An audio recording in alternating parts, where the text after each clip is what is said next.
Hey guys, I've been getting a lot of questions recently about why someone's transaction might have failed and why it's not showing up in their wallet. So I want to do a quick video to show you how to figure out exactly what the reason was and then go over some of the most common reasons. So you can navigate over to your page. When you're here and you click on this address right here, that'll take you over to Etherscan, which is where you can see your actual transactions. Now this wallet isn't mine, this is just an example that I pulled up at random, but he had some failed transactions, so I wanted to take a look at those.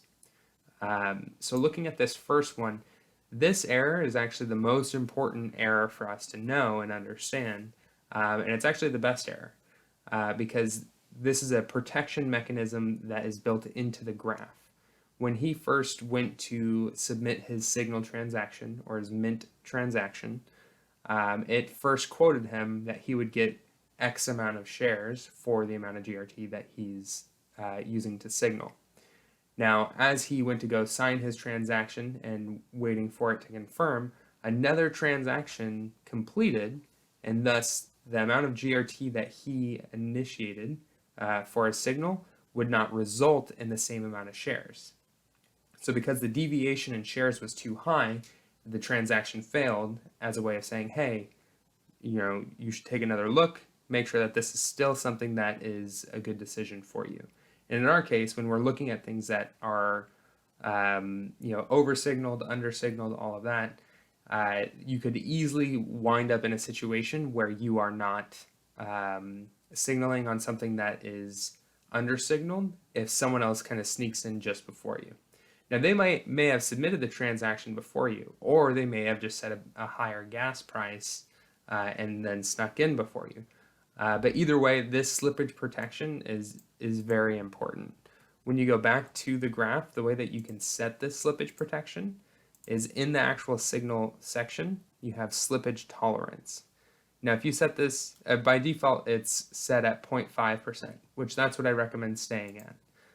You do have the ability to adjust this, but if you adjust it, you're kind of opening yourself up to risk of allowing other people to sneak in front of you and allowing the total amount of shares that you receive to differ from what you were originally quoted here. So if I were to signal 300 GRT, I'd get 0.3 shares. This slippage tolerance would ensure that it doesn't deviate more than 0.5%. If I set that to infinite, you might only get 0.1 shares or 0.01 shares. Really depends on how big the signal is that comes in before you. So that's just a protection method for you that you should understand. Most of the other ones that I see are more Ethereum-based failures.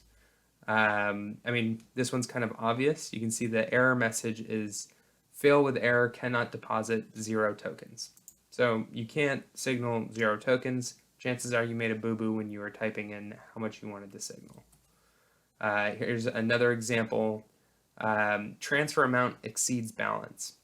Now, if you submit 2 transactions, you'll probably see this because one of them will go through and then the other one will fail if you do not have the GRT in your wallet to cover the second transaction. That one's totally fine and you can largely ignore it because chances are the double submit was really the error. And this is another one that you'll see more frequently, but it's just something to kind of be mindful of. So this one failed because of an error during the contract where the person was out of gas. Now you can see in this instance, they set a decent limit of 35 gwei. So that's not necessarily an issue. Their gas limit, though, did not cover the amount of data that needs to be transferred at their gas rate. And so because of that, their transaction failed. This is something that you'll want to just be mindful of and kind of pay attention to, just so you know how much gas you're actually sending. Now, typically when you're when you're just signaling through MetaMask, we'll just do an example. This is already going to calculate, an average gas fee or the gas price, and then how much data that you're sending. And so it should automatically set a limit for you. If you want to go in and type an advanced amount, you can do that, but I would suggest against it if you're not very familiar with how the gas system on Ethereum works. So if you're less familiar, chances are just resend it, and then keep eyes on it. And if it fails a couple of times, then I would reach out in Discord and Telegram, see if anyone's having any gas issues. And the other one that I get frequently is people will say that they don't see their transaction, their GRT is still in their wallet, when really they just have a pending transaction. So as an example, here's someone that has a pending transaction, or we'll click on this one, because you can see the gas price that they set was 10 Gwei. Now, if you look at the gas prices, which you can do by just clicking here, you can see currently it's set to 20 Gwei. So this transaction is not going to get confirmed until gas prices go all the way back down.